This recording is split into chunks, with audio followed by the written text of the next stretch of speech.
I am Sheila.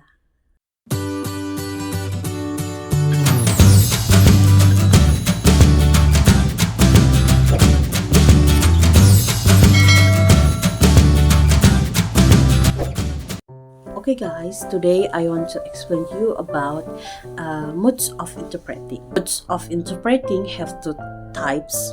The first one is consecutive interpreting and the second is simultaneous interpreting. But today I want to explain to you about is consecutive interpreting. Definition of consecutive interpreting is the interpreter only begins after the speaker says, and the interpreter must convey the information from the source language to the target language.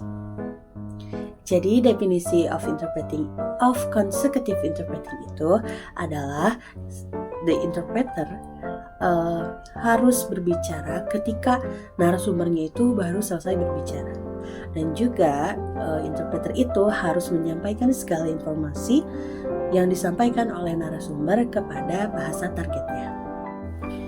For make easy consecutive interpreting, the interpreter use a note-taking. What is the note-taking? Note-taking is a process write information, use a symbol for the understand the material. Jadi biasanya untuk memudahkan consecutive interpreting itu, the interpreternya itu biasanya menggunakan catatan atau note-taking yang memasukkan simbol-simbol ke dalamnya untuk memahami materi yang disampaikan oleh narasumber. Note-taking have the 5 method. The first is corner method, the second is outline method, the third is mapping method, the fourth is sorting method, and the last is sentence method. The first is corner method. The corner method is divides the paper usually main, notes, summary, and keyword. Jadi dalam metode ini biasanya interpreter itu menyediakan 3 kertas. Yang pertama itu berisi tentang ide pokok, yang kedua itu tentang ringkasan, dan yang ketiganya itu tentang kata kunci. The second is outline method. Outline method, the interpreter organize the paper with the main point and sub point. Jadi dalam metode kedua ini biasanya interpreter itu hanya menuliskan tentang poin besar dan poin kecilnya saja. And the third, mapping method.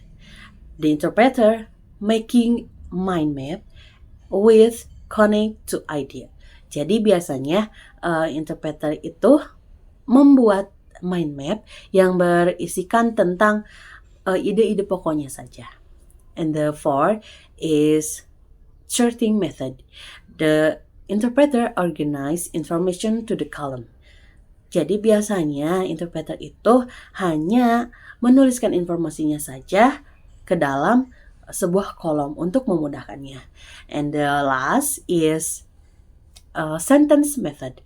Sentence method, the interpreter write down each the ideas usually with numbering. Jadi yang kelima ini, dalam metode kelima ini, si interpreternya itu hanya menuliskan poin-poinnya itu menggunakan nomor. Yang pertama apa, yang kedua apa, yang ketiga apa, dan juga begitu seterusnya. Note-taking have three benefits for me. The first is strengthening memories. The second is organizing information, and the third is flexibility. Jadi yang pertama itu adalah strengthening memories atau kemampuan mengingat kita supaya kita tidak lupa akan informasi yang disampaikan oleh narasumber kepada bahasa sumbernya, kepada bahasa targetnya. Yang kedua itu adalah organizing information. Jadi dalam metode note-taking ini kita memiliki keuntungan yaitu organizing information atau penataan dalam informasi. Jadi kita tidak akan bingung ketika apa sih yang disampaikan oleh narasumber kita itu kepada kita untuk disampaikan kepada bahasa target dengan lebih baik. Dan yang ketiga itu adalah flexibility, yang dimana kita itu bebas mengekspresikan, ketika kita itu dibebaskan untuk menuliskan segala hal informasi menggunakan simbol-simbol yang telah kita buat, supaya kita juga bisa menyampaikannya dengan lebih baik lagi sehingga tidak ada informasi yang tertinggal. Okay guys, I think enough for today, enough for the lesson for consecutive interpreting and note taking. I hope you enjoy the videos.